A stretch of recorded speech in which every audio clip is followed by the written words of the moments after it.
La dernière stratégie de netlinking qu'on va vous présenter est le PBN.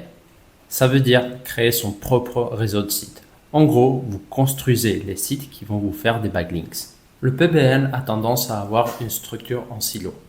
Ça veut dire qu'en gros, vous avez votre site principal qui est linké depuis des sites appelés Tier 1, Tier 1. Donc en gros, ce sont des sites plutôt puissants, plutôt soignés, créés avec des domaines expirés qui sont assez costauds et du coup qui vont linker directement le site principal.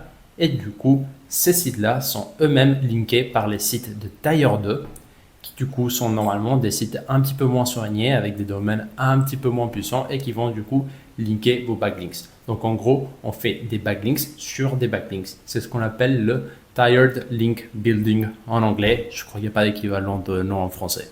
L'avantage principal du PBN est que vous maîtrisez à 100% le placement du lien.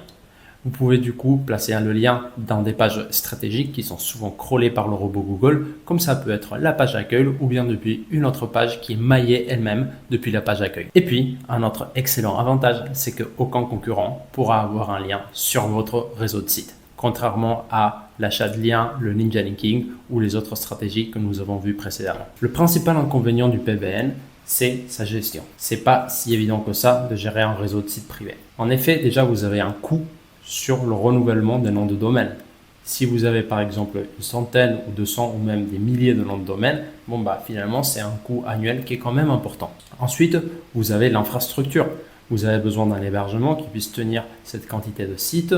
Vous avez besoin que chaque site soit sécurisé, que l'hébergement soit aussi lui-même sécurisé parce que sinon un hack sur un site peut infecter l'ensemble du réseau de sites et là franchement c'est énormément de temps et d'argent perdu. Et puis, il y a pas mal de pratiques à mettre en place pour s'assurer que Google ne détecte pas le PBN, ce qui fait que cette stratégie est quand même plutôt recommandée pour des SEO qui ont un petit peu d'expérience et notamment qui s'entendent bien avec toute la partie technique ou qui ont quelqu'un qui peut la gérer. Puis, nous avons d'autres bonnes pratiques pour s'assurer que Google ne pénalise pas le PBN. Déjà, la première chose, c'est de varier les IP. Donc, s'assurer que chaque domaine a une IP séparée des autres, différente, pour que Google ne fasse pas le lien. Puis ensuite, nous avons tout le sujet du CMS. Donc, s'assurer que la technologie du site, que le code, si vous voulez, ne soit pas identique parmi tous vos sites parce que sinon, c'est trop évident qu'il y a un lien entre les différents sites. Du coup, varier le CMS, varier si vous utilisez WordPress, utiliser des thèmes différents, changer la typographie, changer le look en fait. Ne faites pas des copier-coller parmi votre réseau de sites. Et puis aussi, il ne faut pas juste faire attention à Google, mais aussi à vos concurrents. Parce que si vos concurrents détectent le PBN, ils peuvent le dénoncer à Google et du coup, Google pourra aller le pénaliser. Donc, on peut aussi se protéger là-dessus en faisant, je dirais, principalement deux choses. La première, c'est ce qu'on appelle le cloaking.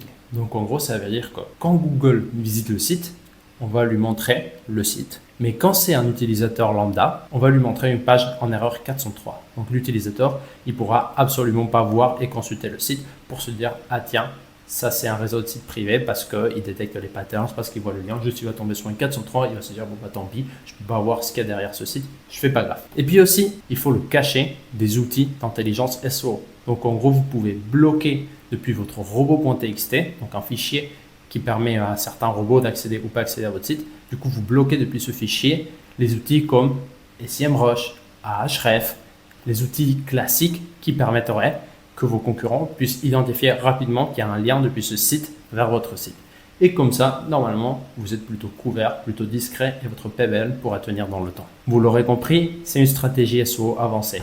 Donc, je vous recommande vivement de consulter avec un expert SEO pour la mise en place de cette stratégie qui est quand même très puissante lorsqu'elle est effectivement et correctement mise en place. Vous pouvez passer par 11 ou bien par votre expert de préférence. Et puis, finalement, assurez-vous que quand vous faites des backlinks depuis votre réseau de sites, faites des liens naturels, faites des liens qui soient plutôt cohérents. Essayez de varier les articles qui font le lien. Faites pas toujours le même lien avec la même encre, avec le même sujet d'article au même endroit. Sinon, ça va être vraiment trop évident. Donc voilà, soyez discret. Assurez-vous qu'il n'y a pas de patterns entre vos différents sites pour que Google ne puisse pas se rendre compte qu'en effet, vous êtes en train de faire un réseau de sites pour manipuler l'algorithme. Bon, j'espère que ce chapitre t'a donné plein d'idées à mettre en place sur ton site. Je t'invite à tester chacune des techniques qu'on a vues ensemble et à te faire ton propre avis sur celle qui marche le mieux. Pour le chapitre suivant, nous allons voir plein de critères à prendre en compte avant d'obtenir un backlink. C'est un chapitre super important qui te permettra de maximiser l'efficacité de chaque lien obtenu. Du coup, si tu as aimé la formation jusqu'ici, je t'invite à liker la vidéo, à t'abonner à la chaîne et à t'inscrire sur le lien en description pour être tenu au courant des prochaines vidéos que je vais sortir, ainsi que d'obtenir plein de ressources qui feront de toi un top consultant SEO, des actus SEO, des posts LinkedIn et plein d'autres ressources qui sont vraiment top top top. À toutes!